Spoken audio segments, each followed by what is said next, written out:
Hello, അപ്പം നമ്മുടെ 30 days weight loss challenge നല്ല രീതിയിൽ അവസാനിച്ചായിരുന്നു കേട്ടോ. അപ്പോൾ എൻ്റെ സ്റ്റാർട്ടിംഗ് വെയിറ്റ് വന്നിട്ട് 127.10 ആയിരുന്നു. അപ്പോൾ 30 ദിവസം കഴിഞ്ഞപ്പോൾ എൻ്റെ വെയിറ്റ് വന്നിരിക്കുന്നത് 120.60 ആണ് കേട്ടോ. അതായത് ഒരു 6.5 കിലോ കുറഞ്ഞിട്ടുണ്ട്. അപ്പോൾ കുഴപ്പമില്ല.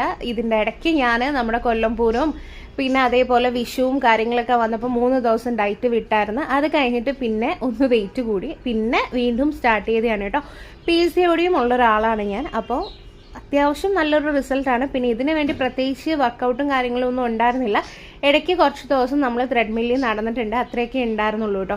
പിന്നെ നമ്മുടെ വീട്ടിലുള്ള നോർമൽ ഫുഡ്, ബഡ്ജറ്റ് ഫ്രണ്ട്ലി ആയിട്ടുള്ള ഡയറ്റും കാര്യങ്ങളൊക്കെ ആയിരുന്നു ചെയ്തത്. പ്രത്യേകിച്ച് ഒന്നും സ്പെഷ്യലായിട്ട് ഉണ്ടായിരുന്നില്ല കേട്ടോ. അപ്പോൾ ഇനി ഒരാഴ്ച കഴിഞ്ഞിട്ട് ഞാനിനി വീണ്ടും സ്റ്റാർട്ട് ചെയ്യുന്നതായിരിക്കും. അപ്പോൾ എന്താണെന്ന് വെച്ചാൽ എനിക്കിപ്പോൾ പീരീഡ്സിൻ്റെ ടൈമും പനിയൊക്കെ ആയതുകൊണ്ടാണ് കേട്ടോ.